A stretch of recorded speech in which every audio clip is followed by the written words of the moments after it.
Yeah. Bring us in, bring us in, bring us in, bring us in. Here we go. Yeah, man. Yeah, man. Yes, sir. All praise, all praise. All praise. All right, cut the music, cut the music. We Whatever back. that, all praises to the Most High God. Yo, what's going on, officer? It's been a while since I hosted this thing, It's It's been a while. All praise to the time. Lord. I'm great. I'm glad to be here, man. All praises. Before I introduce the actual show itself, I'm Officer Abraham to my right, Officer Paliah. and to my left. Officer Maydad. And this is the Armor God radio show. Yes, sir. Let's go. Yes, Go. sir. All praises. Hey, so I am not going to take up any more of your time, and we're going to show the thumbnail. Show us the thumbnail. Yeah.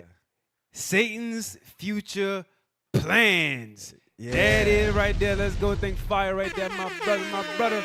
Think fire. More fire, brethren. Yeah. All praise. All right, bring us back. All right. So, real quick, go to our opening scripture. I'm going to tell you what we're going to be dealing with. Well, you know what? I be wanting to jump the gun quick all the time. Just go to the scripture and then we're going to get it. You're going to learn today. Ephesians. The book of Ephesians, chapter 6 and verse 11. Uh-huh. Put on the whole armor of God, that ye may be able to stand against the wiles of the devil. Right. Now, the wiles meaning the tricks. We say this all the time, but those of y'all who are new coming into it, it's good to always reiterate that. The wiles meaning the tricks of the devil. Go ahead. For we wrestle not against flesh and blood. So he said we wrestle, meaning we don't fight against flesh and blood. It's not a literal fist fight that we're doing, but what? But against principalities. Against principalities. Against powers. Against powers, people that are in power. Go ahead. Against rulers of the darkness of this world. So whoever you currently see that looks like they're in power, that's not the main guy. It's the one behind them is the main power. That's the one we're wrestling with in the spirit. Right. Go ahead. Against spiritual wickedness. Against spiritual wickedness in high places. So even above them, it goes all into that. Right. That's what we're going into.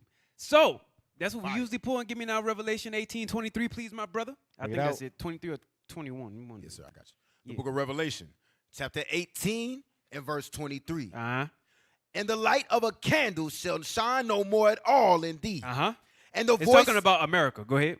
and the voice of the bridegroom and of the bride shall be heard no more at all in thee. Go ahead. For thy merchants were the great men of the earth. The corporations were the great men of the earth. Everybody in the world knows about the corpse of America. Go ahead. For by thy sorcery, For by your witchcrafts, were all nations deceived. where everybody thought that you were God. Everybody thought that you was a God. And I'm making the emphasis on that point. Got to make emphasis on that point right now, right? Yeah. They still do. Yeah, they still do. Still do. So that being said, that's our opening scriptures that we always open up with. But before we get into it, before we get into what I want to talk about, let me hit on this because it's important that I hit this, and I'm starting to like these scriptures in particular, these scriptures a lot. Sirach 25 and 1. Seemed like it's off topic. It's not. It's a reminder. That's what it is. Sirach 25 and 1. The book of Sirach, chapter 25 and verse 1. So however fast I go on this topic is however fast I go, however slow, then however slow. But just pause it and you'll catch it. All right, good. Go ahead. In three things I was beautified and stood up beautiful both before God and men. So he said, in three things I was beautified and stood up beautiful both before God and men. So what he's going to say here is what gets men reverence, fame, honor, position, authority. These things right here is what makes a man look beautiful both before the eyes of men, because that will have you have a good name, and before God, which helps you get to the kingdom. Read. The unity of brethren. You try to endeavor to keep the unity.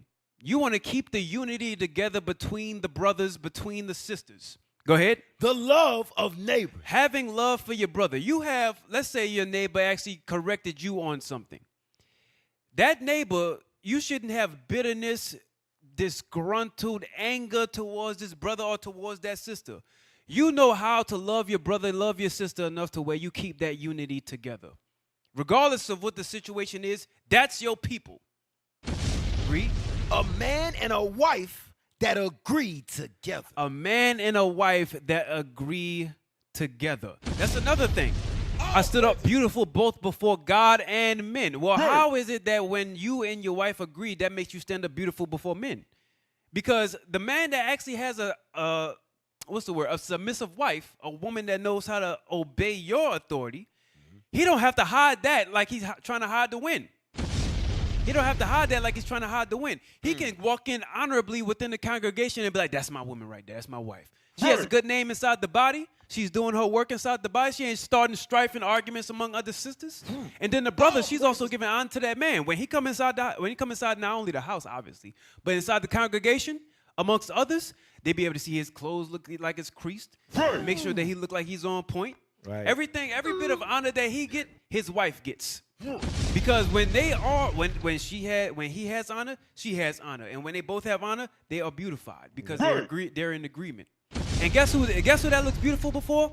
God and men. Right. Fire. Make sure that y'all are in agreement. That non-agreement inside of the marriage will get you killed. That's right. Understand that. Good. Hey, officer, that's why it says in Proverbs that her own works, like she got her own works. Her own works praise her. So she is in agreement by action as well. Like she's got her own works. Right, by action as well. Right. You have to have agreement inside of the house because if you have kids, it's important you have agreement inside of that house because your kids are going to feed off of that agreement and look for that agreement when they get older.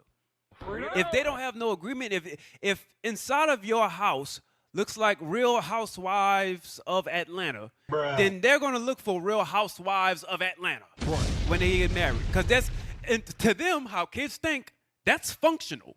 Because they don't know anything when they're coming into this world. That's functional. Dysfunction is functional to them. You have to make sure, Genesis 18:18 real quick. Again, a reminder. Because this show is called The Armor of God. We dig into the vision, per se, that Esau likes to put out there through his movies, his music, and so on and so forth. But what good is it to see the vision without proper preparation? Give me Genesis 18:18. Genesis chapter 18 and verse 18. Let's go. Seeing that Abraham shall surely become a great and mighty nation. Right. And all these nations of the earth shall be blessed in him. Right. That means that's a prophecy. We're going to rule the earth, the Israelites. Go ahead. For I know him, Uh-huh. that he will command his children. He will command his children and his household. And his household, his wife. Go ahead. After him. After him. Go ahead. And they shall keep the way of the Lord. Uh-huh. To do justice and judgment. Right. That the Lord may bring upon Abraham that which he has spoken of him. Right. The blessing that Abraham had got promised, he's going to get that. Because why? He commanded his house. And when he commanded his house, he stood up beautiful both before God and men. Right. Here's another thing right here. Proverbs chapter 1, verse 1. Give me that real quick. Turn my mic up. 1 and 1. Yes. And also, I went over this chapter. I had a class actually on this. I went over chapter 1 as a whole. So all of the precepts are inside of there, but I'm going to just touch on it briefly real quick from verse 1 to 4. Go ahead. The book of Proverbs, chapter 1 and verse 1. Uh-huh. The Proverbs of Solomon, the son of David, king of Israel. Now, I usually like to look, when I'm reading Proverbs, I like to look at this as when he was in his king's court, and then he had his the elders that was in there, and then the other wise counselors that was around him. I like to look at this as they had one of the elders or one of the counselors being a scribe, and he was talking to them with his son Rehoboam and the others around, right? And he tried to give all of them the knowledge that he had in his head as best he could in short sentences. And then he told them to write down the things that he had said, and then when they wrote it down, they stored it. And over the course of time, God had reserved these words for us today in the book of Proverbs. I like to look at it that way. Verse 2. To know wisdom and instruction. Right. Wisdom, he says, to know wisdom and instruction. Now, I'm not going to go through all the precepts again. I have it, but that wisdom is talking about Christ. 1 Corinthians 1:24. Go ahead. To perceive the words of understanding. That means to become aware, to become conscious of something. When you perceive words of understanding, you're conscious of words of understanding. You're intuitive. You have intuition. You understand the instruction. Go ahead. To receive the instruction of wisdom. Right. Justice and judgment. And equity. You know how to equally judge without being a respecter of persons. Right. This person is your friend, so you don't respect them. You don't judge them correctly. Doesn't matter. You judge for God, not man. Go ahead. Right. To give subtlety to the simple. To give subtlety to the simple. Simple means stupid. To give subtlety, wisdom, discretion even. He's going to say that. To people who are simple. Go ahead. To the young man, knowledge and discretion. Right. To the young man, knowledge and discretion. Which simply means to speak to avoid causing offense. That's what it means to discretion. To speak to avoid causing an offense. You need to learn how to talk, how to use your words. Brothers and sisters, my sisters, learn how to use your words. You don't know how to use your words? You have no discretion. You have no discretion, you don't know wisdom. You have no wisdom, Christ ain't in you. You're going to learn today. 2nd Ezra, chapter 4, verse 22.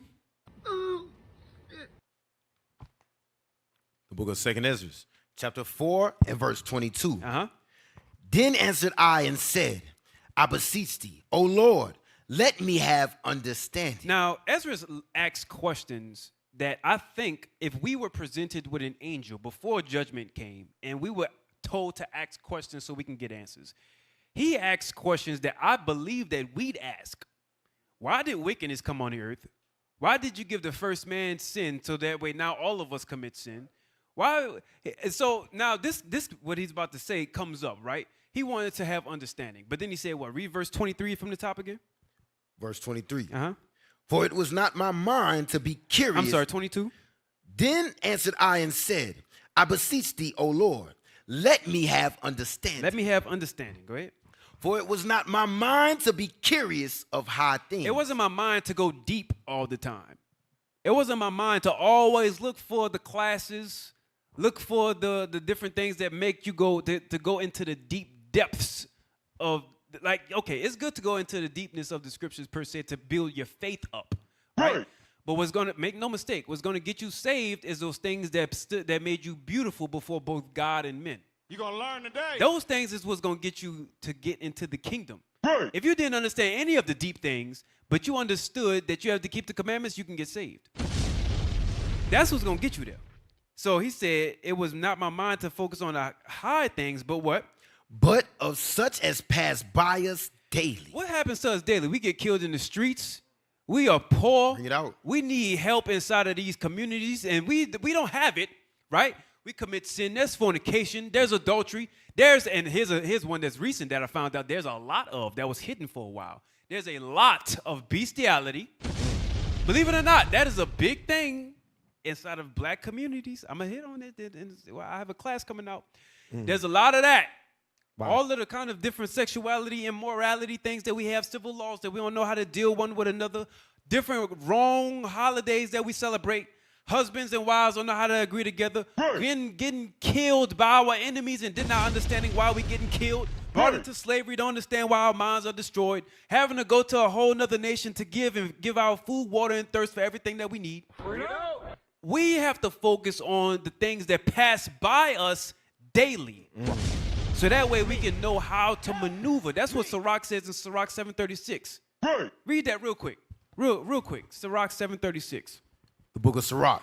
Hey, this is the part of the video that people going to skip so they can watch the other parts. Hey, this is the part that you need. Yo, where's the deep part of all the minute? scriptures? Yeah, they're going to skip Go to all. the deep minute. This the part that you need. Hey, look, I know your spirit. Let me tell you, you that's sitting at home and you actually wound up listening toward this part. I'm going to tell you what you was thinking for a second. You sitting down waiting for the parts because you know that Armor of God likes to talk about, we get into the movie to break down and then how it can help your spirit out. We do deal with that. That's our niche. That's what we deal with, right? But I'm going to tell you, inside your mind, you was waiting patiently to see when we was going to get to that part. Right. And you're skipping past all of what we said. If you had that thought, you got the devil on you. Right. And rewind it. Rewind. Yeah, pause right here. Wherever you at, pause right here. And go back just a little bit, and then start from where we had started the scriptures at, and listen one more again. There you go. Because if they skim the video and wait for all the scriptures to come off the screen, wait for that first clip to pop up, boom, And rewind it like 5 Yeah. seconds. Yep. Yeah, because I know it happened. Said because most watched right there. I know it happened Yeah. because Yeah. I've visited various different congregations, and I know when any teacher, it don't matter who it is, any teacher start to dig into the scriptures and start really talking about the things you need, y'all start to do this. You got But the then when it devil start on to you. go into what are the videos, the images, Yeah, the yeah. articles, then y'all start to wake up and y'all be prophets, disciples of Christ, male or female, read.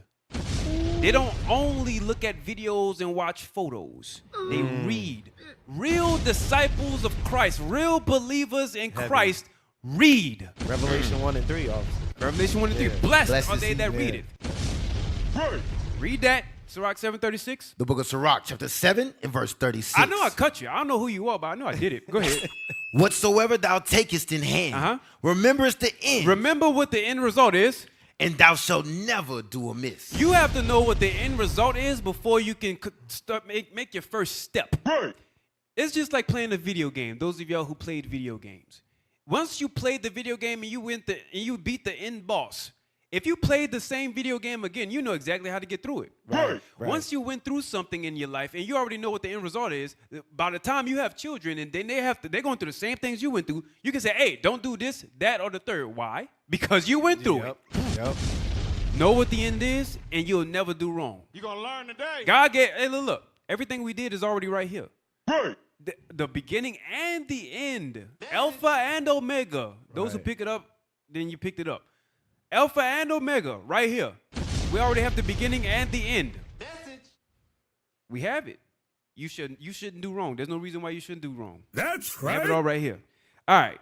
Such as pass by us daily. Now, Luke 21, verse 19. Then after this scripture, we're going to get into it. Yes, sir. I have to give the reminder. Because sometimes you forget what the real armor is. Go ahead. The book of Luke, chapter 21 and verse 19. Uh-huh.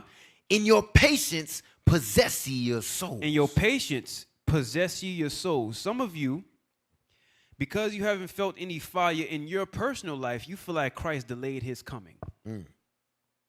You believe that you have all the time in the world to prep your households for the time that's going to come. You think the food shortages are never going to happen. You're one way in the congregation and then completely clock out once you go home. The movies might settle your spirit. You might feel like you have a forever time at work. Whatever the case is, you don't really involve yourself in what the prophecies are talking about. You need to involve yourself in what the prophecies are talking about, because once you do, then you start to have a level of patience for it to come. Without that patience to possess your soul, then you're just a dead man or woman walking. Verse 34. Verse 34.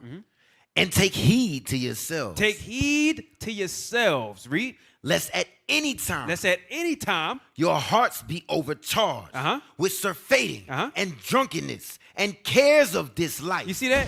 Lest at any time you be given over to your own sin. Lest at any time you be given over to your own sin. And then you start to be like, he ain't coming. He all right.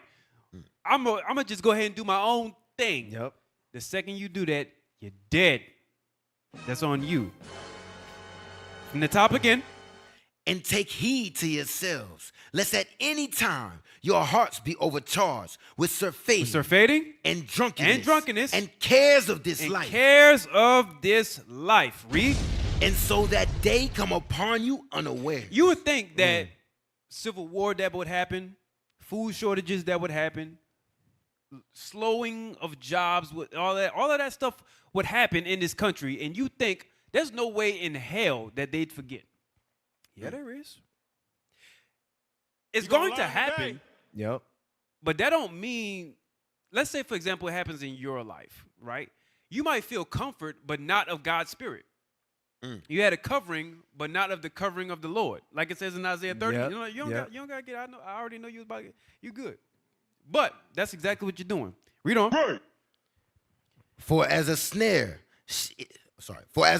shall it come upon all them that dwell on the face of the whole earth. Of the whole earth. Go ahead. Watch ye therefore. Watch, Therefore, go ahead. And pray always. And pray always. Read. That ye may be accounted worthy to escape. Pause. Watch and pray. And because so check it. If you don't watch and you're not praying, it says that you may be accounted worthy. If you're not watching and you're not praying, are you counted worthy? No. Hell no. Read it again. Watch ye therefore, and pray always, that ye may be accounted worthy to escape all these things that shall come to pass. That will come to pass, whether you believe it or you don't. Read. And to stand before the Son of Man. So if you don't watch and pray, can you stand before Christ? No. No way. No. Good. All right. So that was a little reminder that I had. I just had to go through that. Nah, that's good stuff, officer. So if you don't fall, if you're not doing verse 36, then 34 and 35 is you. Yeah. So the cares of this life is gonna come in and choke the word. That's what it says in Mark 4. It's gonna choke the word out. That's right. Why else would you not be watching? Why else? And why else would you not be praying? Because they have one, scriptures say pray 3 times a day, but then in Thessalonians it says to pray always, pray without ceasing. Sometimes you just need to keep your mind on the Lord. You ever have those moments when you just see yourself and you thinking, and then you kind of start to talk, and you be like, Lord, if you're listening to me, this, that, and the third. You might not be facing the east, whatever the case is. You might either be driving, you might be walking, but your mind is on the Lord, and that's almost similar to how when Isaac went into the field and he meditated. That's the similar thing. Right. It's like when you read it back in Genesis, right before he had got his wife. That same thing you can do, because that's also a semblance of praying without ceasing. Your mind is on God. That's that patience you was talking about too, officer. That goes into that. That's a part of the patience. Yeah, hey, that's what can I get a script, officer? Yeah. That's what I thought you wanted in Sirach. Watch this. Go to Sirach chapter 6 and verse 37. Because this is the chapter before. It goes with what you pulled, though. About taking in hand whatever the end is, you'll never do amiss if you think about the end of what you're doing. Well, read that real quick. Sirach, chapter 6 and verse 37. Let thy mind be upon the ordinances of the Lord. So it shouldn't be on BS. Your mind should be on God's commandments. Watch this. And meditate continually in his commandments. Daily, often. Every day, everything should be tied to God in some type of way. If it's something that's completely unrelated to the Lord, it might be work. You should be thinking, how am I representing God in this thing? Am I on time? You know what I'm saying? Your mind should be on everything concerning the Lord. That's how you be circumspect. Watch this. He shall establish thine heart. And now you solid in this truth. Now you standing on your toes. You know what I'm saying? You ain't wavering, double-minded, right? He's going to establish you. That's when you see when brothers get established, when they really start picking up in their studies, when they really start dedicating the 4 chapters a day in prayer, you start seeing them. It's like they break a ceiling somewhere. You're like, damn, brother, taking off. What's going on? The Lord is establishing that spirit. Read. And give thee wisdom at thy own desire. Man, that's that fountain of living water. Heavy. You know? At thy own desire. Yeah, man. All praise. So, without further ado, 2 Ezra chapter 11, verse 40. Yes, sir. The book of 2 Ezra, chapter 11 and verse 40. And give me Ecclesiastes 3, I want to say 16 or 18 with the beast. Yes, sir. Yes, sir. Give me that. And the 4th came and overcame all the beasts that were passed. So now, this right here is a parable, right? And Deacon Malachi, he went over it. Bishop Nathaniel went over it plenty of times, right? So this 4th beast is talking now the beast part. Read that real quick in Ecclesiastes. Ecclesiastes chapter 3 and verse 18. I said in mine heart concerning the estate of the sons of men. Men.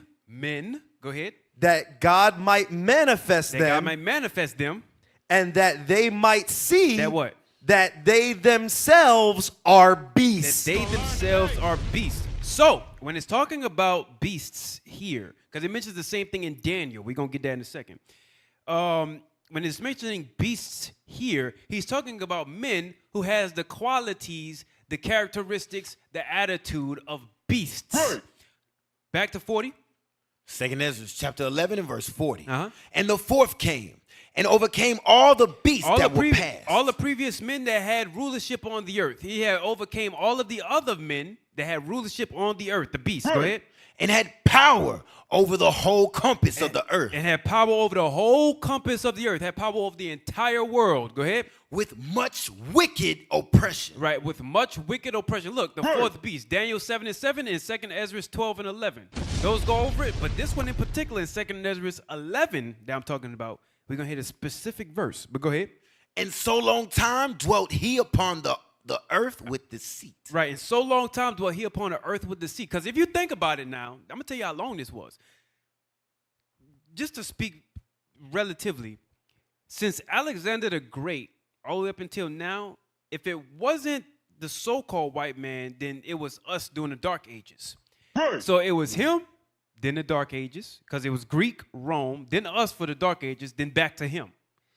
Since that time, minus when we were ruling in the Dark Ages, he's been the only Gentile ruling since that time.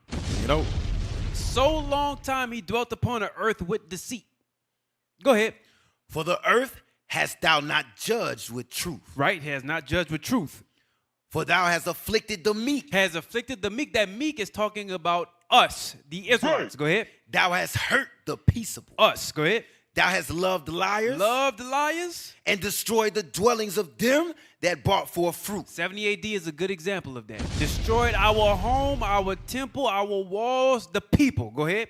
And has cast down the walls of such as did thee no harm. You see that? That's all. Now, for those of y'all who are unfamiliar with the history, when Christ mentioned in Matthew chapter 24, you Christians might know, right? Possibly. But when he mentioned that there's no stone that shall be here after he was gone, right? Mm-hmm. That's talking about the destruction. 70 AD was going to happen. Place is going to be destroyed, right?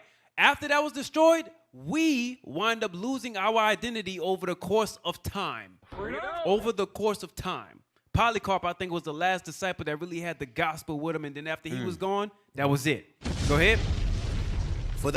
Yes, sir.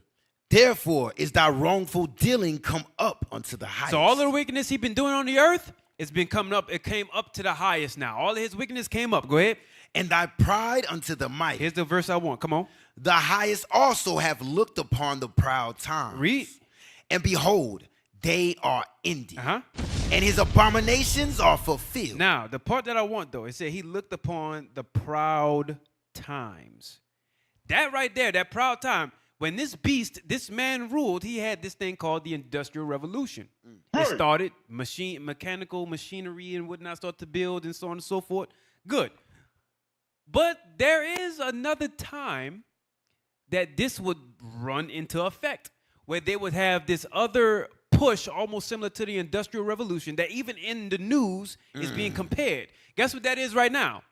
AI. The age of automation. Age of automation and artificial intelligence. That's another time that it's talking about. Daniel chapter 7. Get number 1. Get post number 1 prepared for me. Daniel chapter 7. I want hold on. Is it 7? I don't want 7 and 7. 7 and 8. The book of Daniel, chapter 7 and verse 8. I considered the horn. 7 and 7. It was 7 and 7 verse 7. Uh-huh. After this I saw in the night visions. Read. And behold, a fourth beast. Fourth beast. Go ahead. Dreadful and terrible. Dreadful and terrible. So this man was more, it's talking, when it said men, it's talking about a kingdom of men that will rule. Go ahead. And strong exceedingly. And this kingdom was strong. Go ahead. And it had great iron teeth. Right. It devoured and brake in pieces. It devoured and brake in pieces. And stamped the residue with the feet of it. So whoever it came across, it was able to destroy. Go ahead. And it was diverse from all the beasts that were before it. Uh-huh. And it had 10 horns. And it had 10 horns. Now verse 7 is going in and out from Rome to America. Rome to America, because it was strong back in Rome, but America took on a lot of those qualities. The same qualities it took on from Rome, it added it to America, but then it added 10 other different horns, 10 other different powers to combine with its power. Look at the visual. There's 7 horns, 7 heads and 10 horns. Those 10 horns is right there That right there is what you would call the European Union. That's who it is right there. And they had all of them come together. NATO, European Union, had all of them come together. Then verse 8, come on. I considered the horns. I considered these powers. And behold, Read. there came up among them another little horn. So it had came up among them another little horn. Go ahead. Before whom there were 3 of the first horns plucked up by the roots. Now, this little horn in particular, you can write America, because this little horn that plucked up 3 by the roots was talking about France, Britain, and Spain. Right. It's talking about them. Spain, France, and Britain. I want to say it in order. I believe it's Spain, France, and Britain. Yes, Yes, correct. sir. That's It right. was them that they had took up to be able to establish in 1776 America. Yep. That horn was the power, the beast is men. That our people celebrate. That our people celebrate. Lord have mercy. This right here is Crazy. the prophecy of July 4th. So, took up those horns, became power, plucked them up, and then became, okay, we are now an independent nation. The hell is this? And then after, not long after, the Industrial Revolution, which is about to say, go ahead. And behold, in this horn were eyes like the eyes of men. And this horn were eyes like the eyes of man. It wasn't saying like it had a literal horn. They had eyes like man, like a literal actual horn, like you see on a rhino with eyes. It's a parable here, right? This is talking about a power that will come into power that was different from every other kingdom and civilization that ruled before it. This one in particular is different. You know how you know? Every time when people or historians look at civilizations and how they rule, they look at America to be like, oh, they're advanced. Yep. We have AC now. I always hear that one. We have air conditioning. We have TVs. We have phones. We have this. We have that. We have all of these things that every other civilization that ruled before never had. So they look at it and they say, hey, this kingdom right here is different. I'm glad we have current technology, because back then, I couldn't live back then. The fact that you feel so proud to say that is what it's talking about, the proud times. Yeah. And eyes like the eyes of men. Yeah. It had power like that. But who gave him that? Right. Satan. Right. Right. Give me that, Revelation. Bring it out. Huh? Yeah, read it. Finish it out. Yes, sir. Yes, sir. And it were eyes like the eyes of men, and a mouth speaking great things. What was the great thing that he had said? I'm God. Right. That's what he said. That's First Thessalonians, Second Thessalonians, Second chapter 2. Thessalonians, yep, yep. Chapter 2. Yep. All right, come on. Luke chapter 4 and verse 6. Uh-huh. And the devil said unto him. No. I want Revelation. Give me Revelation. Chapter 12. Give me Revelation chapter 12. And verse, I want where it says 9. Give me verse 9. Revelation chapter 12 and verse 9. Uh-huh.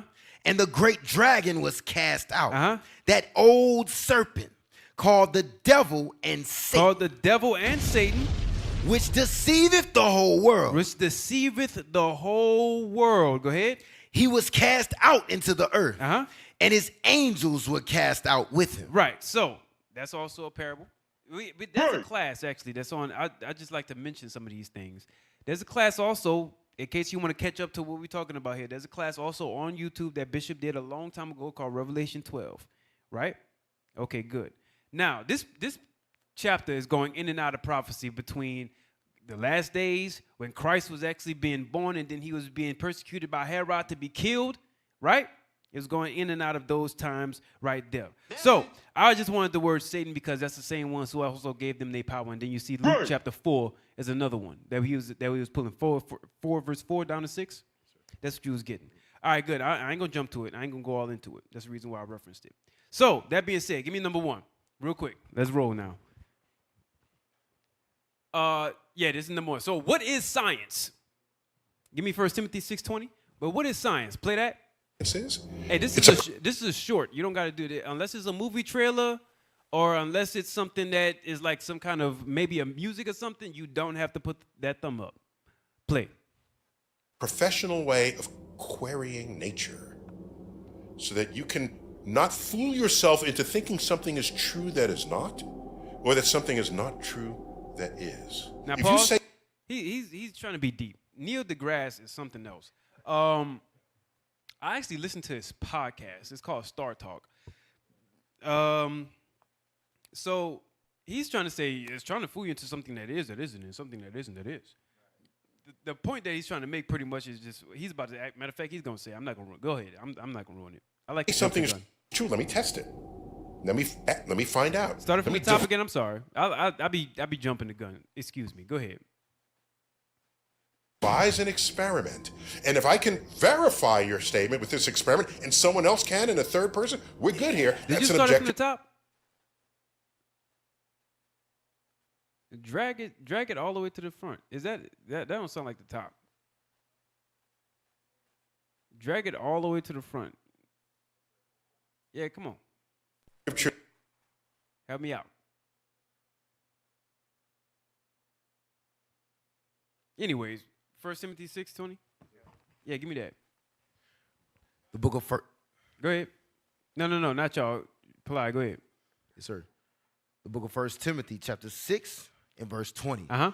O Timothy, keep that which is committed to thy trust. Right. Avoiding profane and vain babblings. And oppositions of science, falsely so called. Oppositions of science, falsely so called. Oppositions of it. Satanic science. Right. Science is a real thing, but then there's a certain kind of science that's opposing to God. That's what we're about to talk about. Go ahead. That's called witchcraft. Witchcraft. That's exactly what it's called. Go ahead. You know what science is? It's a professional way of querying nature so that you can not fool yourself into thinking something is true that is not, or that something is not true that is. If you say something is true, let me test it. Let me find out. Let me devise an experiment. And if I can verify your statement with this experiment, and someone else can in a third person, we're good here. That's an objective truth. And what objective truths have going for them is that they're true whether or not you believe in them. I don't like them. Well, because the actual nature can't be fooled. Nature is the ultimate judge, jury, and executioner. Yeah. If you're going to create laws in a pluralistic world, you base the laws on the objective truths. Right. Is that a- Hey, it's a lot of big. Go ahead. Hey, you know, it's crazy to me. Is the brothers be like, nature can be fooled. You're going to die. Everybody's gonna. Nobody's fooled nature yet. Did Stephen Hawking fool nature? Hey, How no. about Albert Einstein?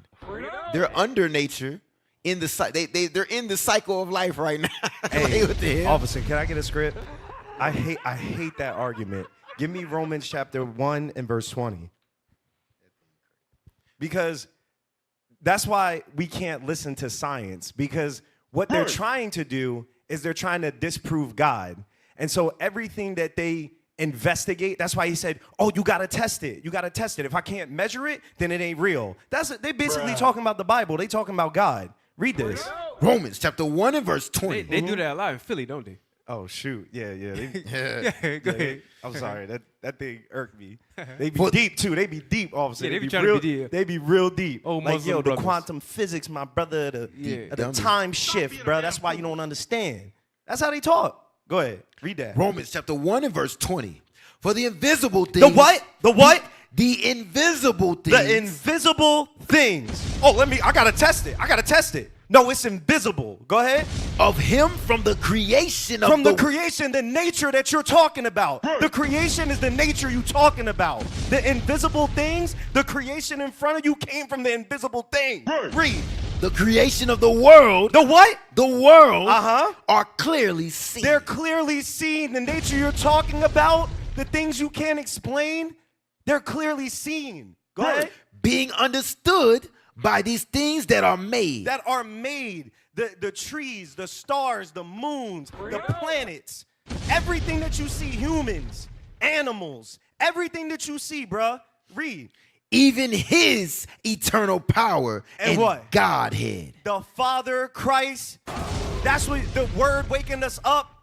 Bro, you don't know what you talking about. People don't know what they talking about. Go ahead. So that they are without excuse. Guess what? Everybody is without excuse. So when God come back and he starts destroying people, you're going to be judged without the word. There's no escape. There's no excuse. That's Next verse, next verse. That's the next verse? Read the next verse. Go ahead. Oh, I'm saying, look, I'm my bad. Because that when they knew God, they glorified him not as God. Real quick, officer, if I may. Just Romans 2 and get verse 15, 14. Romans chapter 2 and verse 14. For when the Gentiles, which have not the law, do by nature the things contained in the law. Because when we ask people on the streets, we says, is murder wrong? Is adultery wrong? Is stealing wrong? Of course it is. Where'd that come from? Where'd that come from? By nature, you know those things aren't right. Oh, just be kind to everybody. Kumbaya. Ain't that what y'all say? Get all nations together. Read. These having not the law. Having not the law. You don't want to hear the Bible. Go ahead. Are a law unto themselves. You're a law unto yourself because you admit those things are good. You know those things is good, and they come from the Bible. They come from God, the invisible God. Read.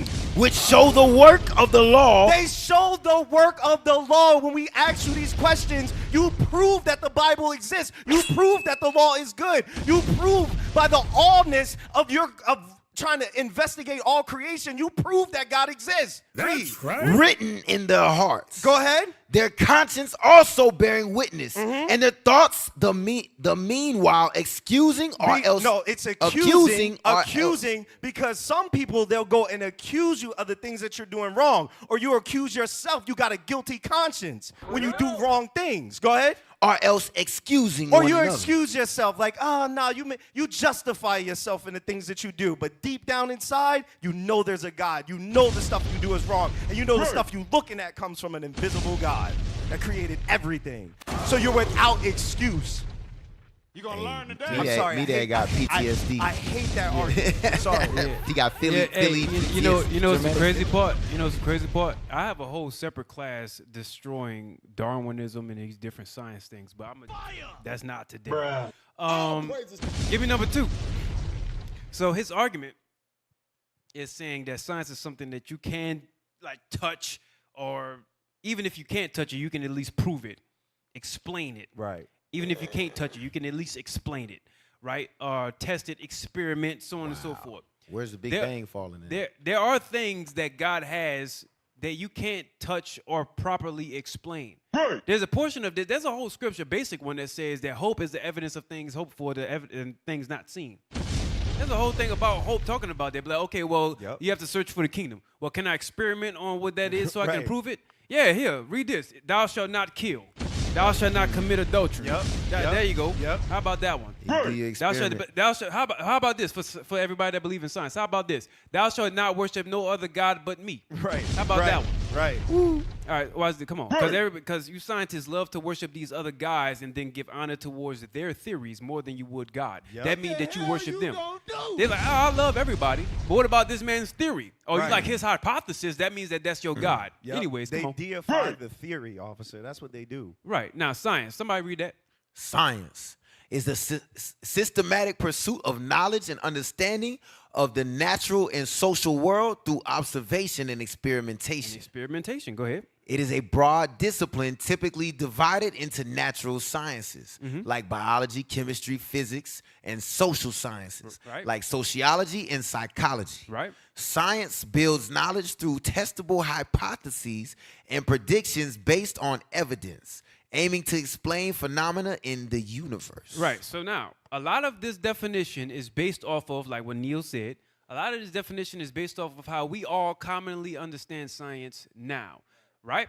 Because one of the things that they have, primarily what they deal with is, you said chemistry right there? You said chemistry? Yes, now, they have physics because he's an astrophysicist.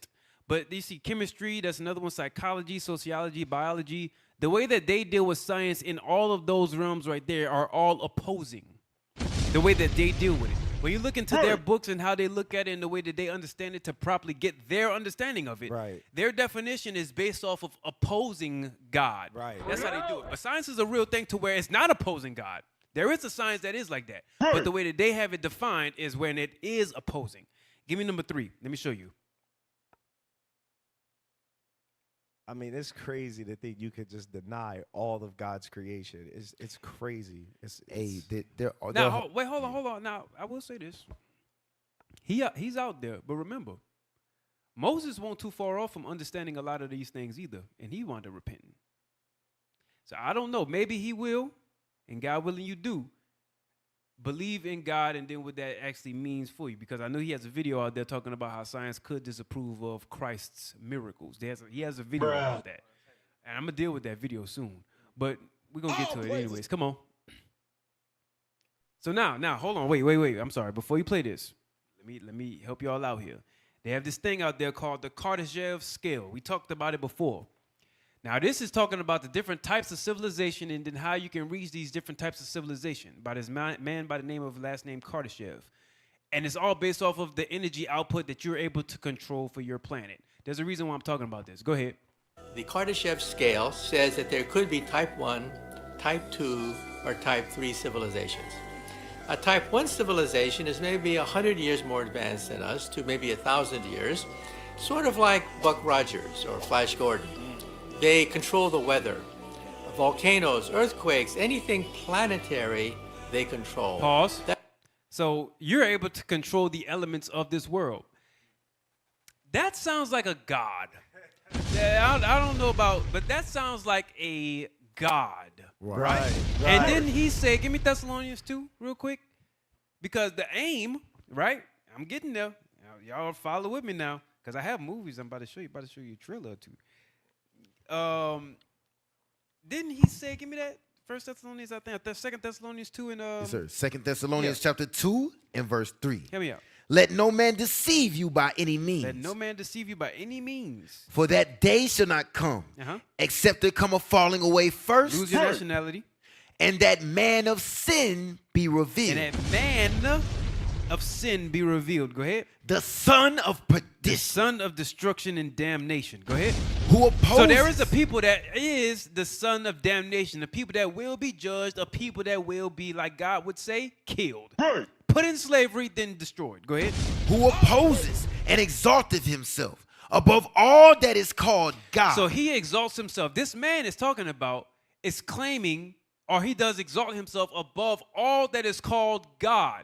He's claiming to be above the people that are actually God's people. Right. Go ahead. Or that is worshipped. Uh-huh. So that he as God. So he as God. Who does the world see that's God today? Hey, everybody, real quick inside the camera, right? That's on the phone, that's on your phone looking at this, that's at your house. Close your eyes and tell me what you see when I say this. Type it in the comments. No, yeah. Tell me what you see when I say this. Jesus. What image did he come up? I bet you he was white. God. I bet you he was white. Adam. I bet you he was white. Hey, all of that right there. So that he as God, right? Sitteth in the temple of God. So going to, now he's putting himself inside like the churches, the different, the temples, right? Yep. Claiming that he is a God. Go ahead. Showing himself that he is God. So he shows himself that he is God. But does God look and act like he do? No. Hell no. No. So they have this thing called the Kardashev scale. Go back to the video. Play. The Kardashev scale says that there could be type 1, type 2, or type 3 civilizations. A type 1 civilization is maybe 100 years more advanced than us to maybe 1,000 years, sort of like Buck Rogers or Flash Gordon. They control the weather. Volcanoes, earthquakes, anything planetary, they control. They're aiming for That's that. type 1. Then there's type 2. Type 2 is stellar. They harness the power of an entire star, like Star Trek. Star Trek would be a typical type 2 civilization where they manipulate entire stars. Right. Now pause. Now they have this thing called the Dyson sphere, something that they want to work on. The closest thing that they got to that is when they sent out this satellite. I forget, or this something. I forget what it was. But they sent it out and it got close enough to the sun to where they was able to detect the energy from the sun and then telecommute that back to Earth and then get readings off of how hot the energy output that came from the sun. This thing called the Dyson sphere. Hey, real quick, type that up. Type it up. DYSON sphere. Type that up. I'm showing y'all something. Look. Let me tell you what I'm explaining. They know that they're going to get judged, right? Right. They know that their time is short. What I'm explaining to you is their escape plan. This is what their escape plan is. Read that. A Dyson sphere is a hypothetical megastructure that will completely surround a star and to capture its energy. So think about a million times stronger solar energy. You put solar panels that's able to withstand the heat and surround that solar panel all around the sun. Surround the sun all around with those solar panels. That's what it's like. And then you transmute that energy back to your home planet. Or maybe not. We're about to get into that. Go back to the video. Maybe not your home planet. Maybe another planet. A planet that you're trying to go to. Go ahead. Then there's type 3. Type 3 is galactic. They roam the galactic space lanes. They play with black holes, like the Empire of the Star Wars series. Like in Star would be Wars. a typical type 3 civilization. So now, pause. Now. So they're trying to jump from where we currently are, type 0. They're trying to jump to type 3. They don't even have control of this whole Earth's element and didn't even discover everything here. But they're trying to jump from where they are now all the way to type 3. Here's how you know. Go to the next one. Where we at? Number 4, right? Congratulations, you played yourself. Number 4. Man, 4. the pride of thine heart. I'm telling you. He said he sitteth in the temple as though he's God. Right. He wants to prove I'm a God, damn it. That's what he wants to say. Right. Read that. A 7-level Kardashev scale based on extended theoretical models. Because it started off with 3, but then recent studies, they extended it to 7, but really it's like 6. Go ahead. Classify civilizations by their energy uses. Right. Type 0, Basic. basic. To type 6, Megaversal, megaversal, multiversal. Go ahead. Each level represents a greater scale of power harnessing from a planetary level, Type type 1, 1, to a stellar, type 2, and then to a galactic, type 3, or even universal and beyond scale. Beyond scale, multiversal. Go back up. He didn't finish it. Y'all pay attention now. Come on. You can watch this video to learn more about the Kardashev scale and how it relates to civilization's technological advances. I wanted to do that because I want y'all, if y'all want to, y'all can go back and see it. So go scroll down now. All right, good. Type 0. Type 0 or 1.0. A basic civilization that has yet to achieve full planetary control of its energy. That's where we at right now. They're trying to figure out, hey, we need to figure out nuclear planet energy so we can never use fossil fuels and different things like that, right? That's what they're doing right now. But they're trying to jump that. They're trying to go to another level so that way they can reach the level they can to get away from the... They're trying to escape. That's Revelation chapter 6, but I'm going to get that in a second. Come on. Read on. Type 1, planetary. Can harness and store all the energy available on its home planet. Which they can't. Go ahead. Type 2, stellar. Stellar. They thought they did it when they went to the moon, but they didn't. Go ahead. Can control the energy output of its star. Of its star, which is the sun. Can't even get there yet, but go ahead. Such as building a Dyson sphere. We just talked about that. Go ahead. Type 3, galactic. Galactic. They want galactic control. They want to... If y'all ever watched the movie, which we didn't do it yet, we got to... If you ever watched the 2 movies in particular, Dune and Rebel Moon, them 2 is galactic empires, and in particular, Rebel Moon, the opening scene, if y'all could find it back there, I want to keep reading this, but if y'all could find it, somebody however you do it, the opening scene of Rebel Moon, when the Empire invaded, I forget, it's something like that, they invaded it. If y'all seen it, y'all gonna know what I'm talking about. They had came and invaded. It was like the opening scene of Rebel Moon. That one. That's all you gotta do. The opening scene of Rebel Moon. But anyways, galactic. That's type 3. Go ahead, read it again. Type 3, galactic. Can control the energy of its entire galaxy. Next one, number 6.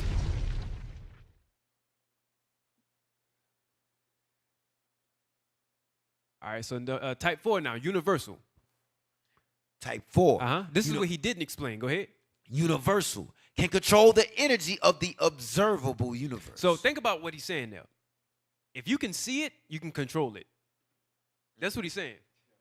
That's what he's saying. Now, so think about what the planetary, what they call it when they have the big telescope. I forget the name of it. Interstellar. No. That's not what it's called. It's the Hubble. The Hubble. Okay. The Hubble telescope. Right. And they have a new powerful one. But anyways, the Hubble, I'm familiar with that one. The Hubble, they can see it. That right there is saying if you can see it, you can control it. That's type 4. Go ahead. Type 5, multiverse. So now, not just the universe that you're in and everything you can see within that, but you can go to different universes and control all of those and their stars. Go ahead. Can harness energy across Multiple universes. Go ahead. Type 6, megaversal. Megaversal. Listen to this one. Can create and maintain. Can create and maintain the fundamental laws of all universes in a megaverse. That's not that right there is let there be light. That's God level power. That's what they want. Jesus right there. That's Jesus.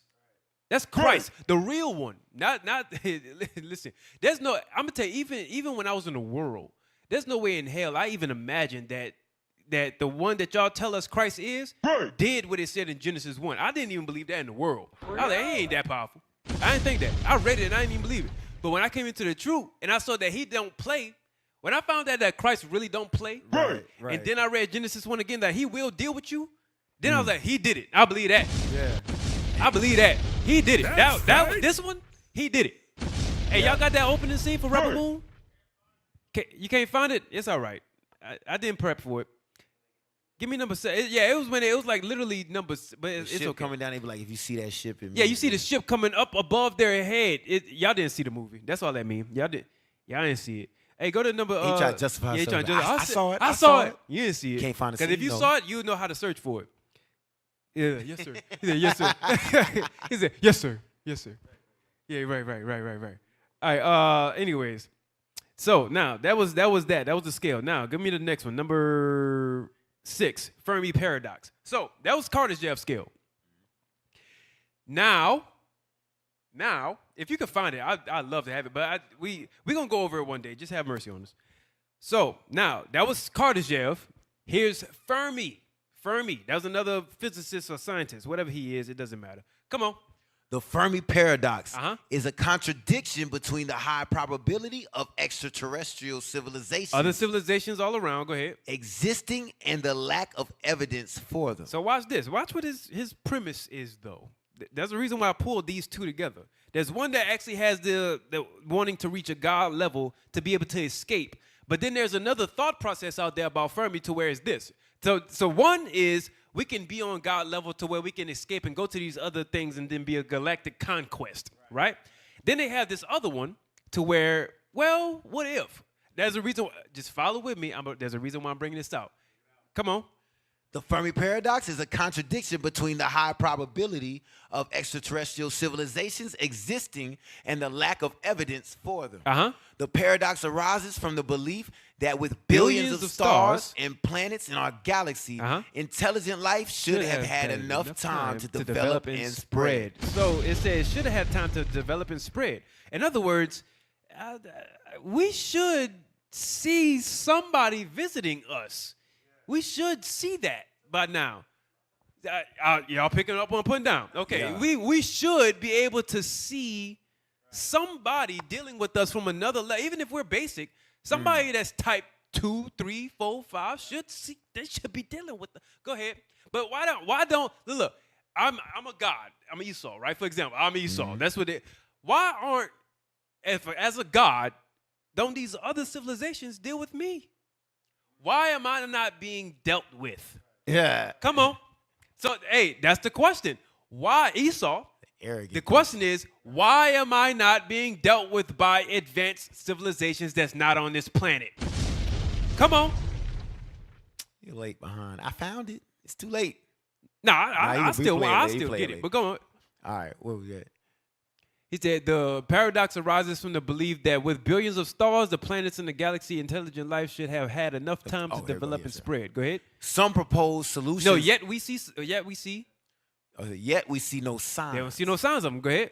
Now, that's not true because I have a book that shows that they went to the moon and then they had a sign. The angels had a sign saying, don't trespass past this point. Hey, they've been having congressional hearings about UAPs. Yes. Yeah. But the signs that they want to see is the ones they saw on the Independence Day resurgence, where they had a separate entity that came and helped them escape the judgment, if y'all seen the movie. Go ahead. Yet we see no I signs. dropped something on y'all, but go ahead. Some proposed solutions include the great filter. The great filter. Where a step in development is extremely difficult to pass. Which is where they are now. Go ahead.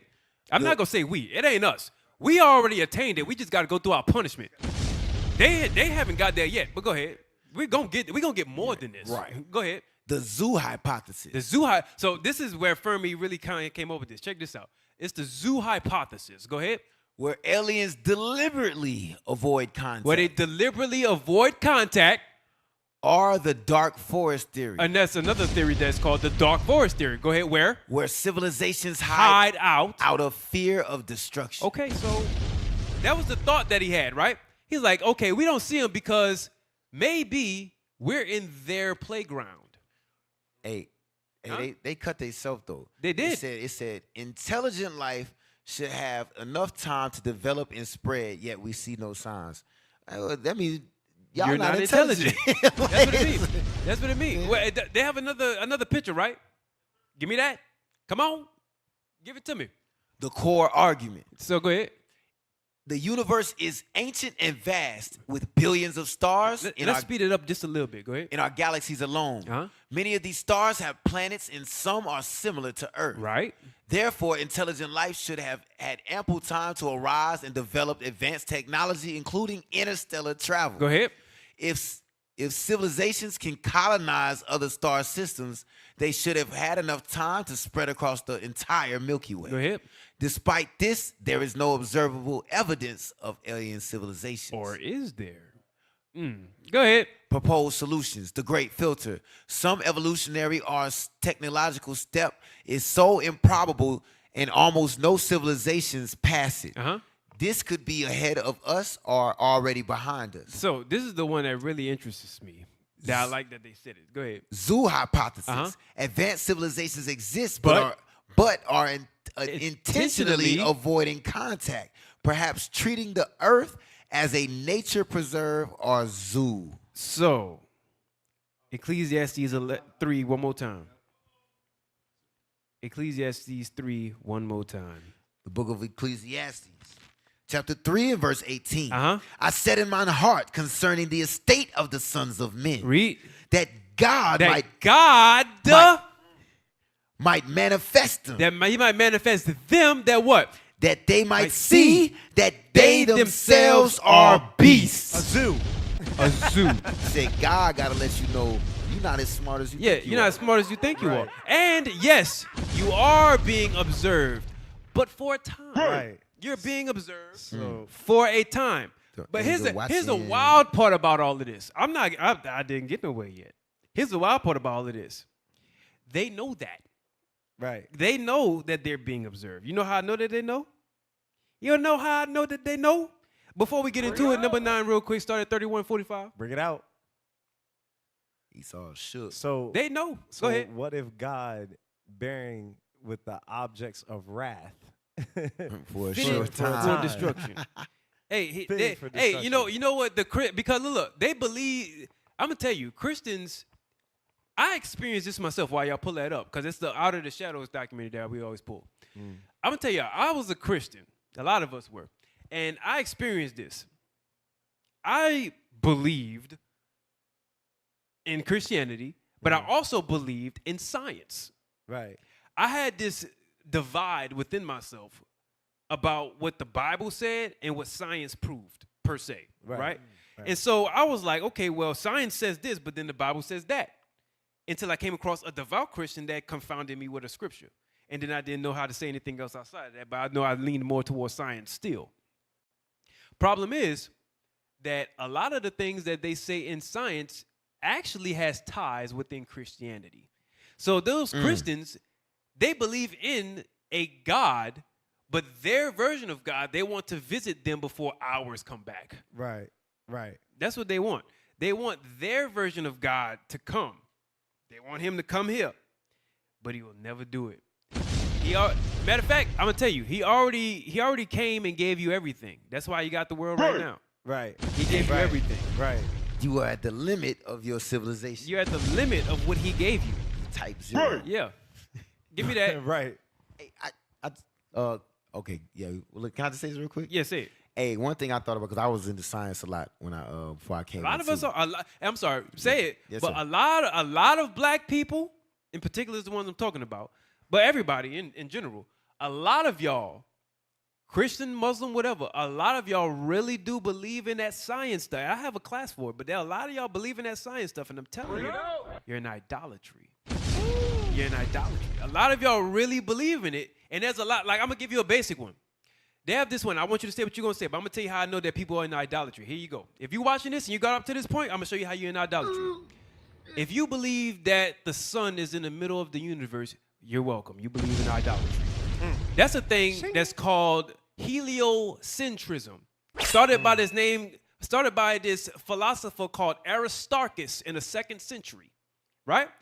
Aristarchus started that, and you can fact check everything I'm saying. I'm saying it slow, so you can type in what I'm saying and follow along. Today. Aristarchus starts with an A. Aristarchus started this in the 2nd century. And heliocentrism was something that he had started to show that the sun was in the middle of the universe. But every date before that, thousands of years before that, even the Israelites itself, us, and God gave us geocentrism. When the earth is in the middle and everything rotates around it. You want to know how I know? Because if you're a Christian, you believe that the sun, you believed in the Bible, the sun goes up and comes back down. The moon goes up, comes back down. Joshua even said that. Joshua mentioned that. Bring it out. In Joshua chapter 10, verse 11 down. All you got to do is just read that. Feel free. Go ahead. That's heavy. That's heavy. Fire. Because, hey, like when I came in, one of the things I wanted to do, like always in the world, I was like, man, I would love to go space travel and see everything. It's Every like, kid did. yeah, it's every like, kid. It's like, but by the time we get that advanced I'm going to help them out technology, today. I'll never be able to do that. I'll be long dead before we get that technology. Then you come to the truth and you realize you become a God, you get the kingdom, you'll be able to do all those things, explore all the creation that Christ has been putting his hand forth to. Right. But Esau has those same aspirations, and they will never get to see it. It just tastes so good. It's a torture. It's a kind of torture. Yes. It's a kind of torture. And now go ahead, Amita. No, I was just gonna say. So type 6 is for the Israelites. Yeah, they're not even gonna say type 1. Hey, there's a saying. There's a saying that they have among themselves. It's like, and even some of us have it now. It's like too late to travel the world and too early to see the stars. Dang. That's what it is. They have that little saying like that. That's the worst. That's the worst thing you can do to an Edomite is restrict them from doing something. Yep. They hate that. Yep. When they can't do something, they hate that. Man, God's like, no. Hey, matter of fact, talking about restriction, we're gonna get that because those of y'all who always want to visit the stars, if you believe in God, you're gonna see more than that. I'm gonna help you out. Woo. Go ahead. All praises. I talk about the kingdom a lot on my spare time. The brothers could tell you. I talk about the kingdom a lot. This is somewhat of a dabble inside of that. But go ahead. On the movie, I'm blown away at just the propaganda. Doesn't anyone notice this? I feel like I'm taking crazy pills. Why are they showing this again? In a movie like Zoolander, when they're showing you that they're controlling Derek Zoolander's mind through mind control, you realize that they're trying to desensitize you and to make you think that what you're watching is fiction because it's in a comedy. Hey, you know what they said? They said they want you to believe. Pause it. They want you to believe that what you're showing is fictional, right? When they show you the different things about science and the technology that they have in the future, what's the genre that they call it? Science fantasy. This is sci-fi. He said science fiction, officer. It's not fantasy. Sci-fi. It's science fiction. Sci-fi. Yeah. There's a whole channel for that. Yeah. Okay. Hey, play on. Play on. Think that what you're watching is fiction because it's in a comedy. Like a mass MK Ultra man. Their purpose is to capture the minds of the people and feed them false history. The CIA is funneling information into Hollywood. Hollywood is putting out in the movies, and the population believes it. It's the CIA. All right, so the CIA, by the way, the CIA. Go ahead. Right. Look, here's the deal. They have been desensitizing us since we were born. And I'll give you some examples. Let's start with the big one. Let's start with words we hear all the time and never even think about. Let's start with the word entertainment. To entertain. What does that mean? To bind or hold. To bind or hold what? An audience's attention. Okay, now let's take the word Hollywood. Right. Where does that come from? Well, Hollywood comes from the holly tree. And the ancient Druids, back in the day, used to take the holly tree, make wands to weave spells, cast spells, or channel spells. Right. And when they needed help, they would consult the magi's or the mediums of the day to help channel their spells to the population. Pause. We'll cut. Play. I'm sorry, play. To today, what do we have in our houses? We have these black boxes. What are they called? TVs. But if you stop and you say the word television, and when you turn on that television, what do you get? What's the first thing that pops up? A list of channels. All right, you can stop it. All right, so give you a whole bunch of visions, whole bunch of television, and then they consult with the CIA. Hollywood consults with the CIA to see how to really get that vision out. All right, number 10. So, listen to the words that got brought out in this very famous movie, Interstellar. Listen to the words that came out of this very popular movie, Interstellar. This is trailer number 2, the one that ain't watched or not. Because everybody looks at the first trailer when they try to make examples out of it when they do reviews. Trailer 2 don't get talked about too much. Come on. It's only like the first, what was that? I forgot how many, what I said. Play it. I'm going to tell you when to stop. It's going to be real quick.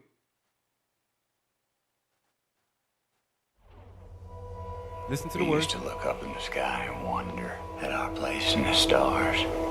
Now we just look down and worry about our place in the dirt. Pause. Did y'all hear it?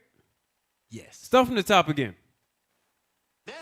I wasn't going to play the whole thing. I literally only wanted that part. Play it again. I want that first part. I only heard that. It's going into class. Go ahead. Take me off. They don't need to see me. Play. Screen already small enough as it is. We used to look up in the sky and wonder at our place in the stars. Now we just look down and worry about our place in the dirt. Pause. That's heavy. They used to look up in the sky and wonder, now they worry about their place in the dirt. They're like, I know that time is certain. Because they're looking at the world. You know what's heavy about that scene in particular? If you watch the movie, the world is going into decay at that time. Like right now, we're living in an age of decadence. That's what it's called. Number 11. So they was like this. All right, we used to look up when Wanda at the start. So now they have to push out some visions to give you some level of hope. This one. The Martian. Who wants to go to Mars?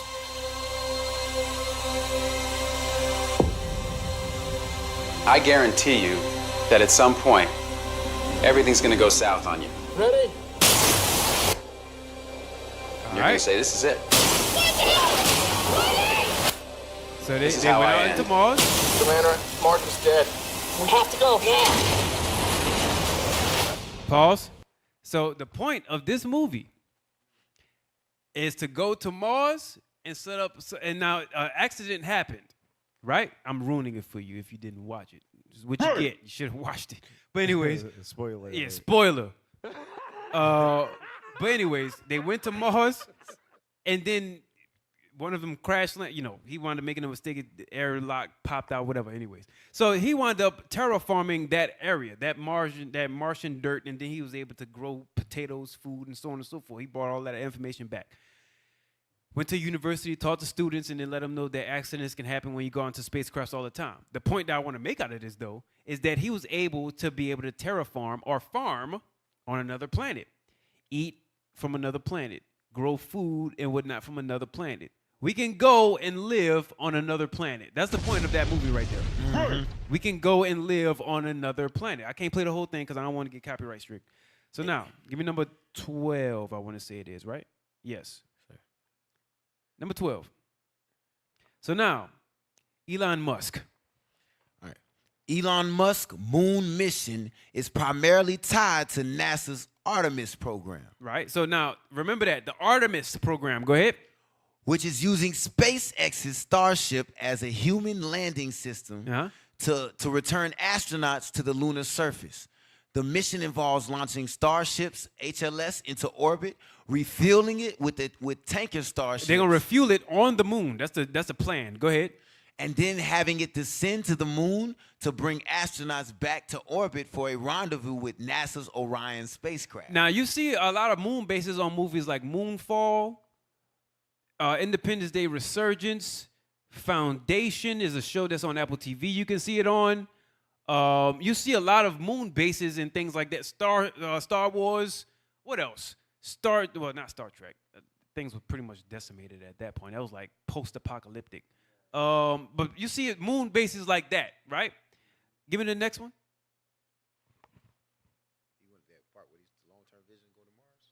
Oh, yeah, my bad. I skipped it. Go back. Go back. I'm sorry. Read that. Sure. No, the one before. Yeah, right there. Yeah, that's it. The long-term vision of Starship is to establish a self-sustaining city on Mars. Go ahead. With the moon serving as a stepping stone in that process. So they want to set up base on the moon. Right. That's what they want. They want to jump from type 0 to type 2, type 3. Go ahead. Next one. And don't be surprised if this mission hasn't been around since JFK's time. Yeah. They have foresight. That wasn't just what's the purpose? What's the hype about going to the moon? We're all just trying to land there? No, it's a purpose behind it. Hey, you know, it's funny that you said that. I have a video that says that. That you said, what you just said, they have a video that, you know, the guy we started off with, Neil, that he wound up going on a rampage about, he said that. Hey, go ahead, next. They'll never get there. Yeah. Go ahead. Mission objective? Mission objective. After completing its work on the moon, the Starship will lift off from the surface and rendezvous with the Orion spacecraft in orbit, where the astronauts will transfer back to Orion for their journey home. Can you jump up where it says vehicle? Yeah. All the way up to where it says vehicle. I think vehicle was on the other one. That's my bad. Well, it's all right. It's all right. Stay on that one image. You got it. He got it. All right. Well, go ahead, read it. Vehicle. SpaceX's Starship is the key vehicle for the mission. It has been developed with the long-term goal of sending humans to Mars, with the moon as the key intermediate objective. All right. Now the next one, and then go down to broader vision. The next image again. Broader vision. Broader vision. Mars is the ultimate goal. While the moon mission is a major step, Musk's ultimate vision is to establish a self-sustaining city on Mars. That's what he wants. A self-sustaining city on Mars. That's what he wants. Now, go to the next one. I think it's the Artemis program. Read that. The Artemis program is NASA's initiative to return humans to the moon and eventually send them to Mars. It involves a series of missions using the Space Launch System, SLS, rocket, and Orion spacecraft, with the goal of establishing a long-term presence on the moon. So now they want to be able to pretty much, they want to live on the moon. They want to start there.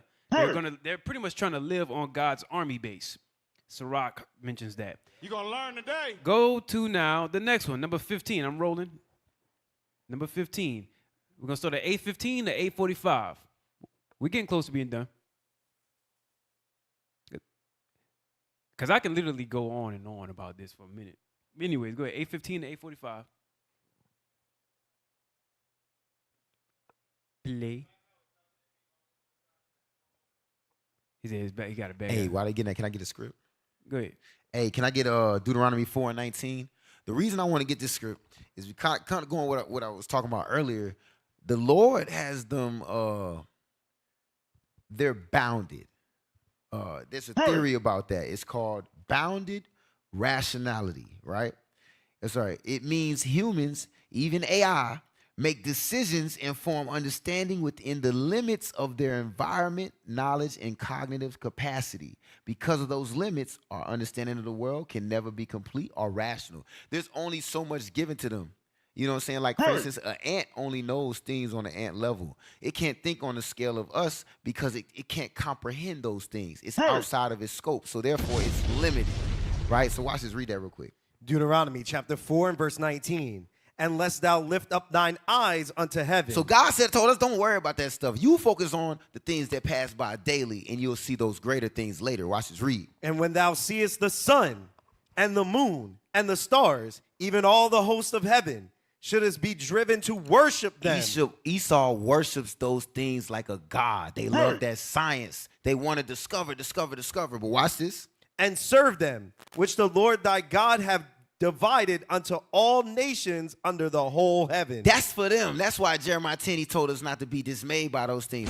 When it's a loop. It's a endless loop in a cage. Esau is going to discover a new thing in science about space. Oh, we just made this great discovery. And then guess what? That's going to open a whole bunch of other doors and more questions. And they're going to go down that rabbit hole trying to find their way to Mars till Christ come back. Right. That's what's going to happen. Right. And they're going to get destroyed. They will never step foot on Mars. Yep.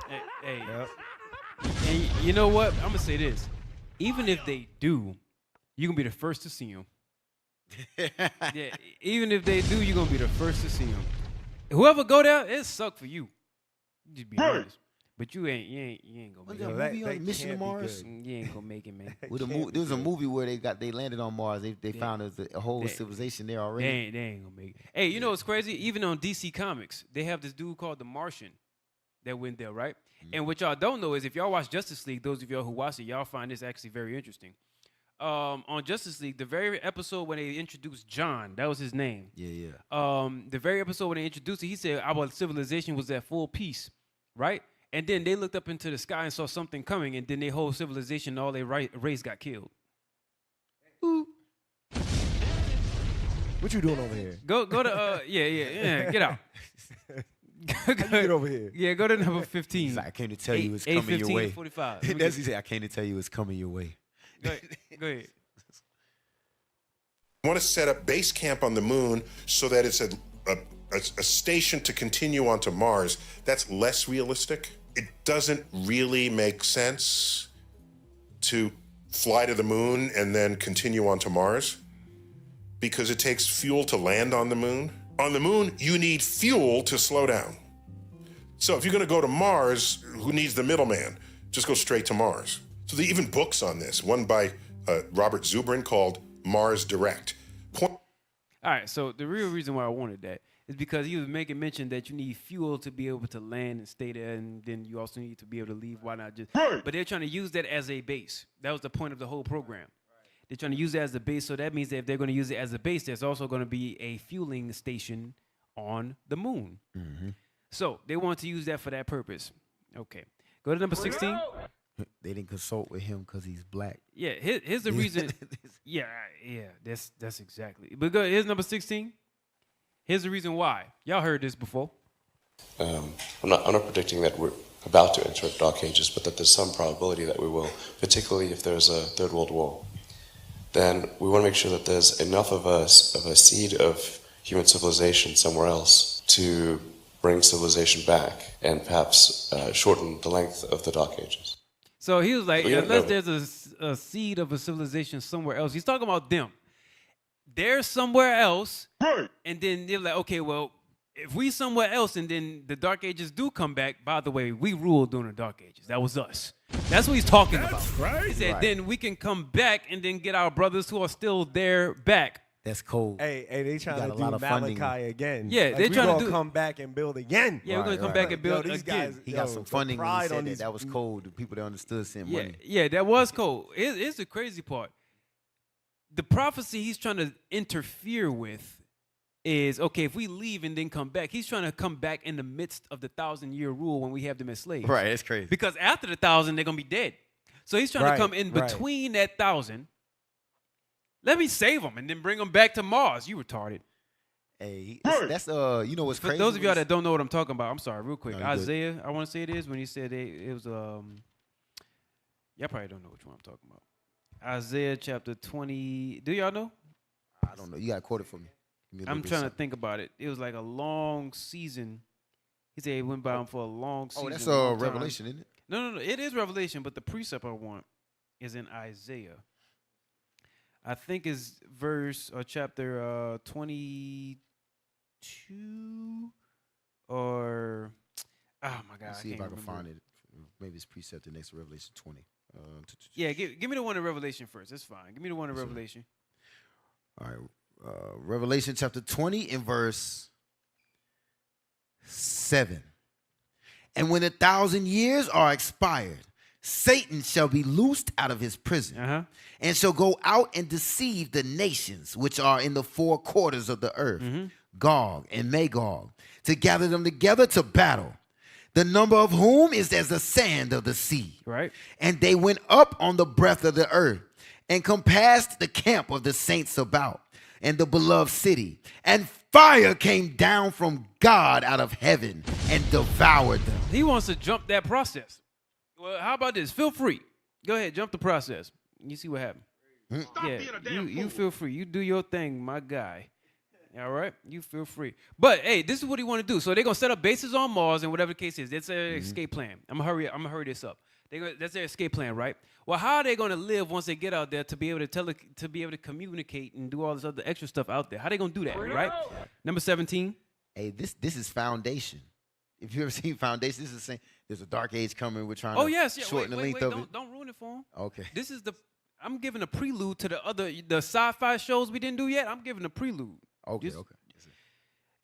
How about this? If y'all ever watch Star Wars and Space Combat, the one the apologetics one coming back on us on, if y'all ever watched that one, I'm actually going into more of what that was. If y'all actually watch our shows, but now this right here is called Neuralink.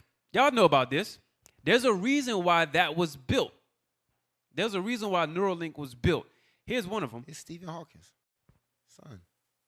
That's not his son. That is messed up. I'm not gonna say that on the beat. That's not his son. I know. I wouldn't care though. But go ahead. Yeah, that was messed up. No, I don't care. But I'm just saying, just for clarity. Hey, just for clarity, that ain't his son. Oppositions of science. Yeah, that is that. Yeah, go ahead. Nolan, 7 years ago, I dislocated my C4, C5 while swimming in a lake. There were a lot of things to adjust to. Some things I would have never guessed would be difficult became very difficult. It's Nolan's biggest dream right now to become independent. I hope that this study not only helps him to do that, but it also helps technology to advance in quadriplegics. I'm really excited to be a part of this Neuralink project. I want to help out people down the road as much as I can. I never hear about the bad things that happen when they do this. Like, you put it in your brain. It's like, oh, you hear the good things, but what's the side effects that happen to you once you tamper with your brain like that? But anyway, go ahead, play on. I'm not giving no computer access to my brain. Hey, pause real quick. This is not the mark of the beast. Okay, that's not the mark of the beast. Go ahead.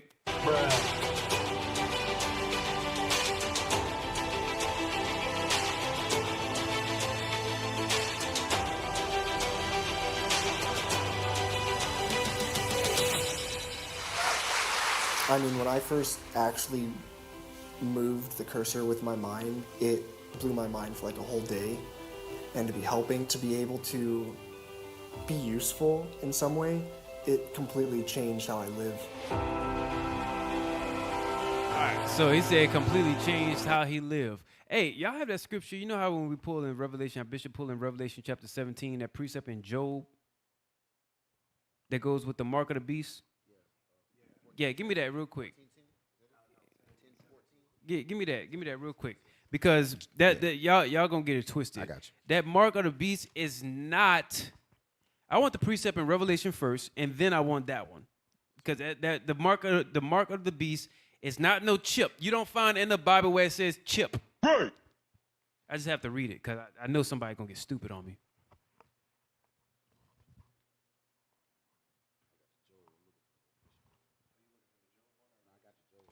Give me Revelation 17:5 first. Book of Revelation, chapter 17 and verse 5. Right. And upon her forehead was a name written, Mystery, Babylon the Great, the mother of harlots and abominations of the earth. Right, the mother of harlots and abominations of the earth. I want Give me, 13 obviously is one of the main ones. Give me that one. The book of Revelation, chapter 13. No. Where is it? I think it's 14. It's on the right hand and his forehead. Yeah, 13, 16. No, 14, chapter 14. It says in the right hand and in his forehead. Yeah, I'm looking at it right now, 13, 16. That's what it, okay, Yes, well, sir. go ahead. Revelation chapter 13 and verse 16. Uh-huh. And he causeth all, both small and great, rich and poor, free and bond, to receive a mark in their right hand or in their foreheads. Go ahead. And that no man might buy or sell. Hey, if you don't take this computer chip in your brain or in your head, that's not what it's talking about. That mark, they're gonna push out a doctrine. Let's make it simple for you. They're gonna push out a doctrine, and they're gonna push out their one world order. If you don't do it, you don't get to do any of what it's talking about in verse 17 down. And what it's talking about is now that precept in Job. Job chapter 10 and verse 14. If you want the breakdown for the whole chapter, I'm not going through it. The whole thing is Bishop went over it in detail. Go on our YouTube and type in IUIC and then the chapter in Revelation. You're going to find it, guaranteed. Go ahead. Job chapter 10 and verse 14. If I sin, then thou markest me. That's the mark. Sin. If I sin, then thou markest me. That's the mark of the beast. Sin. Right. This beast, this man that rules this area here, America, is going to try to get you to sin, to go against God. And if you do, his plan is received by you. But if you don't sin, then now he got to get you. Don't buy, don't sell. You can't do none of that if you don't follow him. That's what he's saying. All right, good. Let's go back to that. All right, now, that was Neuralink for that. We're almost done. We're almost done. Number 18.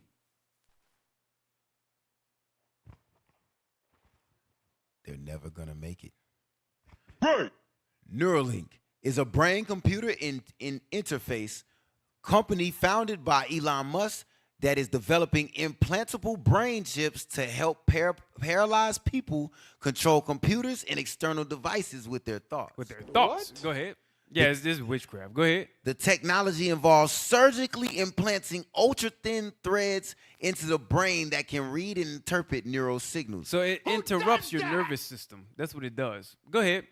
Translate. There is a witchcraft that they did in their movies to explain this. Watch. Go ahead. Translating them into commands for digital devices. Go ahead. Currently, it is in its initial stages with human trials for quadriplegia patients. Right, which is what we saw. Go ahead. The system's long-term goals include enhancing human capabilities and treating other neurological conditions. Neurological conditions, right. Number 19. Let's roll. About to finish this up. Number 19. We're almost at the end. Play. Did you know that Elon Musk isn't just eyeing Mars as our next home?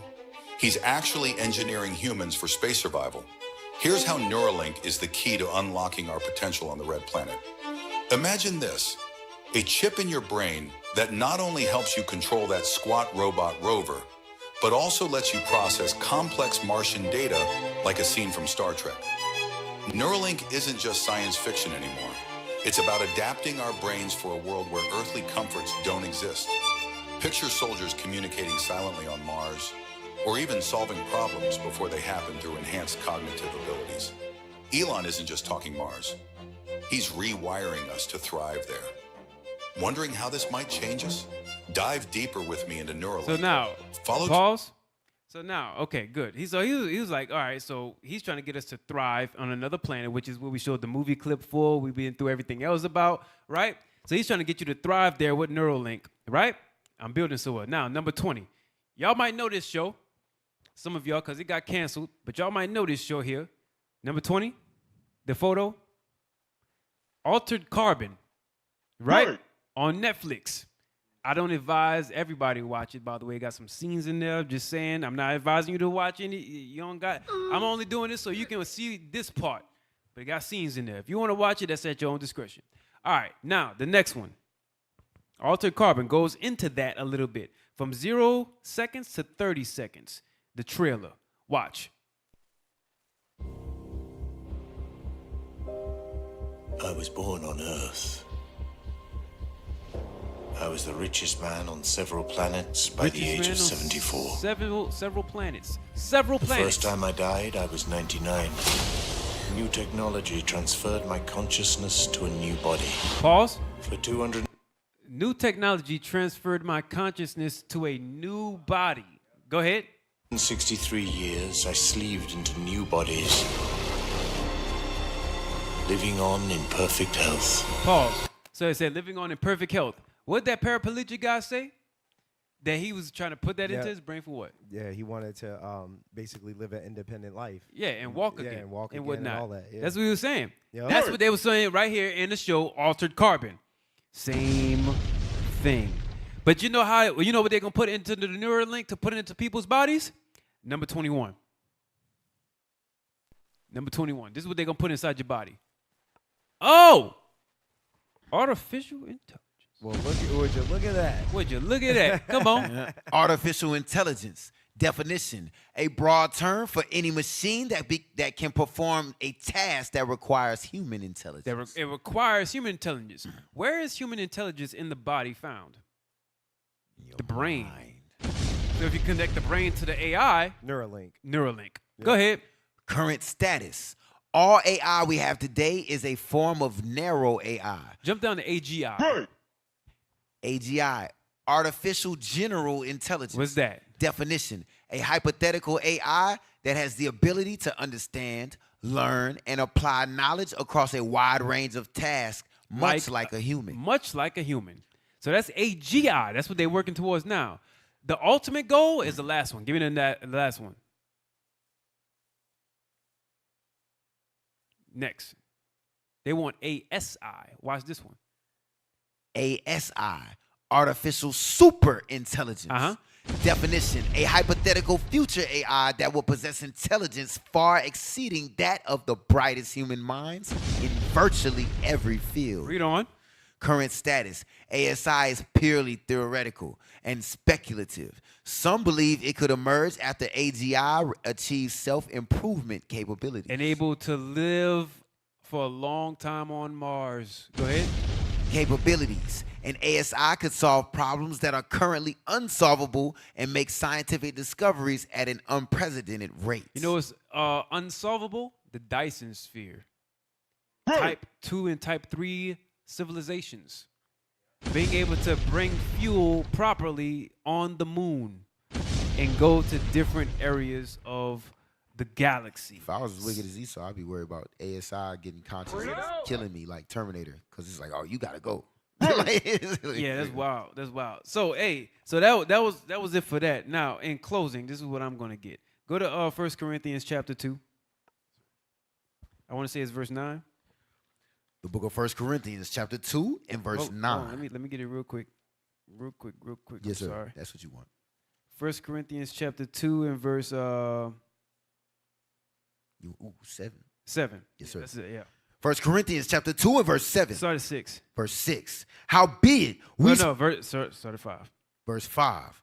That your faith should not stand in the wisdom of men, but in the power of God. It should stand in the power of God. That's where your faith should stand when it comes to this. Go ahead. So now for all of you heathen, matter of fact, we're going to get to y'all. Come on. I'm talking to my people first. Your faith should be in God, not in science, not in any other man, but God. Go ahead. Howbeit we speak wisdom among them that are perfect. Right, because you want to stand up beautiful both before God and men, but the wisdom you want to hold on and faith it should be in God. Read that verse again.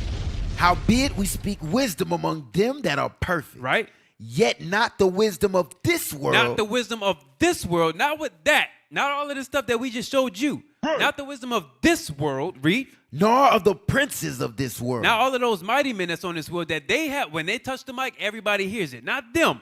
Because they don't know no better. They have this wisdom. Go ahead. That come to naught. Right? That wisdom is going to come to naught. Go ahead. But we speak the wisdom of God in a mystery. We speak the wisdom of God in a mystery. Even some of the things we're pulling out today, everybody ain't going to get that. But the ones who do get it are the ones who God said right here in verse 6, the perfect. Go ahead. Even the hidden wisdom. Which God ordained before the world unto our glory. Unto our glory. The hidden wisdom that we are going to obtain. They trying to get it. Well, everything that we just said, but we are going to get that hidden wisdom. Or how Revelation said in chapter 2. We're going to get it in a second. Go ahead.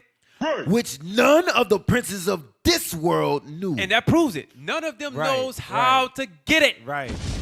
They don't know how to properly escape, how to do any of the things that we're going to wind up achieving. Go ahead. For had they known it, but if they did know it, they would not have crucified the Lord of glory. But they did kill him, showing that they type 0 civilization. Go ahead. But as it is written, read. I have not seen. Eyes have not seen. Nor ear heard. Nor ear heard. Neither have entered into the heart of man. Read. The things which God hath prepared for them that love him. And you know what? Even if they had artificial intelligence, try to create images, try to create prompts, try to create visuals, even that, with their biggest think tank of all of the Harvard and Oxford and Cambridge students, can come up with a good idea about what they think is going to come. I have not seen nor ear heard. That's not just talking about one man. Right. All men. Y'all have not seen nor ear heard how good the things that God is going to come that's prepared for you who believe in God. That's right. That's who it's for. Read on. But God hath revealed them unto us by his Spirit. For the Spirit searcheth all things, yea, the deep things of God. Right. Now, I'm going to tell you, what this chapter is actually going into is Christ coming to be able to be that sacrifice, so that way we can be able to live through grace in order to get us perfect to get to the kingdom. That's what this chapter is actually talking about. But the double side of it, the mystery, things that's revealed by the Spirit, you don't really understand what's really coming when Christ come back. He came back that first time, and it was a mystery to people until it got revealed by the disciples and prophets. He's coming back a second time, and you're going to understand how he's going to do it when the disciples and prophets bring it out. Revelation chapter 2.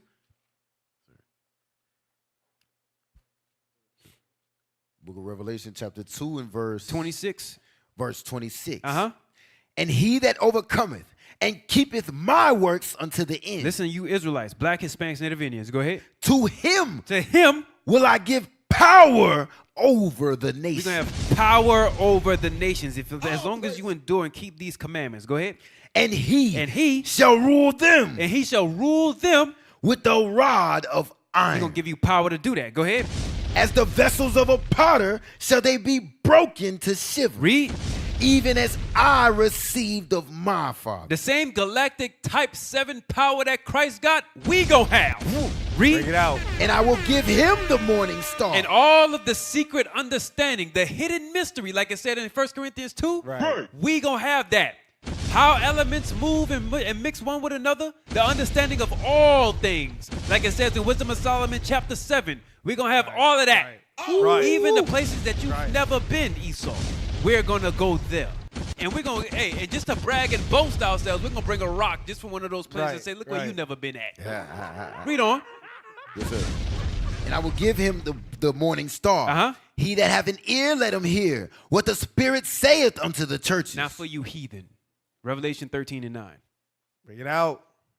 Revelation chapter 13 and verse 9. Come on. If any man have an ear, let him hear. Read. He that leadeth into captivity shall go into captivity. He that led us into slavery, you going into slavery. Go ahead. He that killeth with the sword. Him that killed us must be killed with the sword. Must be killed with the sword. Read.